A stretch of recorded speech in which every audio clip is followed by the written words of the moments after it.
कभी ऐसा हुआ है आप किसी से बात करके आते हो और उसके बाद आपका दिमाग बार बार वही कॉन्वर्सेशन रीप्ले करता रहता है? मुझे वो नहीं बोलना चाहिए था, मैंने ऐसा क्यों कहा, उन्होंने क्या सोचा होगा। और जितना आप इसे रोकने की कोशिश करते हो उतना ही ये थॉट्स बढ़ते जाते हैं। हमारी सिचुएशनल एंजाइटी फिक्स सीरीज के इस एपिसोड में हम समझेंगे कॉन्वर्सेशन के बाद होने वाली ओवरथिंकिंग आखिर आती कहां से है और इसे कैसे कंट्रोल किया जा सकता है। अगर आपने कभी किसी से बात करने के बाद बार बार उसी कॉन्वर्सेशन को अपने दिमाग में रिप्ले किया है, अगर आपने सोचा है मुझे ये नहीं बोलना चाहिए था या मैं और अच्छा बोल सकता था, तो ये सिर्फ आपके साथ नहीं हो रहा। बहुत सारे लोग इस साइलेंट स्ट्रगल को फेस करते हैं। बाहर से सब नॉर्मल लगता है, लेकिन अंदर दिमाग लगातार उसी एक बात को घुमा रहा होता है। हमारा दिमाग एक चीज से बहुत अनकंफर्टेबल होता है, इनकम्प्लीट फीलिंग। जब भी कोई कॉन्वर्सेशन खत्म होती है दिमाग उसे परफेक्ट बनाना चाहता है। वो चेक करता है, क्या मैंने सही बोला, क्या सामने वाले ने मुझे जज किया। और जैसे ही उसे कोई डाउट मिलता है वो उसी मोमेंट को बार बार रिप्ले करना शुरू कर देता है। लेकिन यहाँ एक ट्विस्ट है, आप उस कॉन्वर्सेशन को नहीं सोच रहे होते, आप उस वर्जन को सोच रहे होते हो।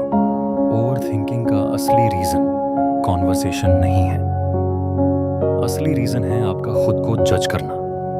आप अपने हर वर्ड को एनालाइज करते हो, मैंने ऐसा क्यों कहा, क्या वो गलत था। और जैसे ही ये लूप शुरू होता है आपका माइंड एक स्टोरी बनाना शुरू कर देता है जो अक्सर रियलिटी से ज्यादा नेगेटिव होती है। अब सवाल ये है, इसे रोका कैसे जाए। स्टेप 1, रिप्ले को पहचानो। अगली बार जब आप ओवरथिंकिंग में जाओ खुद से एक सिंपल सवाल पूछो, क्या मैं इस मोमेंट को जी रहा हूं या सिर्फ उसे रिप्ले कर रहा हूं। क्योंकि रियलिटी खत्म हो चुकी है, अब सिर्फ मेमोरी चल रही है। स्टेप 2, एक पंक्ति का समापन। आपका दिमाग क्लोजर चाहता है, इसलिए उसे आप ही क्लोजर दीजिए। एक साधारण वाक्य बोलिए, यह एक सामान्य बातचीत थी, मेरा मन इसे बड़ा बना रहा है। इससे लूप धीरे धीरे कमजोर होने लगता है। जोर होने दे। स्टेप 3, इनकम्प्लीट रहने दो। हर कॉन्वर्सेशन परफेक्ट नहीं होती, कुछ बातें अधूरी रह जाती हैं और यही नॉर्मल है। जब आप हर चीज को परफेक्ट करने की कोशिश करते हो ओवरथिंकिंग बढ़ती है, लेकिन जब आप एक्सेप्ट करते हो कि ठीक है ये इनकम्प्लीट है, उसी मोमेंट माइंड रिलैक्स होने लगता है। स्टेप 4, जज नहीं, ऑब्जर्व करो। जब विचार आते हैं उन्हें लड़ने की कोशिश मत करो, सिर्फ उन्हें देखें। ठीक है, मेरा मन फिर से वही सोच रहा है। जितना आप उनसे लड़ोगे उतना वे बढ़ेंगे, लेकिन जब आप उन्हें केवल देखते रहेंगे विचार धीरे धीरे फीके होने लगते हैं। सच ये है, आपने कुछ गलत नहीं कहा, आपका दिमाग बस उसे जरूरत से ज्यादा बड़ा बना रहा है। और जैसे ही आप हर बात को परफेक्ट बनाने की कोशिश छोड़ देते हो ओवरथिंकिंग अपने आप कम होने लगती है।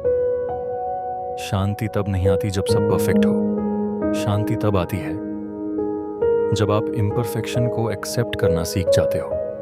और शायद इसी वजह से कई बार हमें लगता है कि लोग हमें जज कर रहे हैं। अगली वीडियो में हम समझेंगे आपको क्यों लगता है कि लोग आपको जज कर रहे हैं।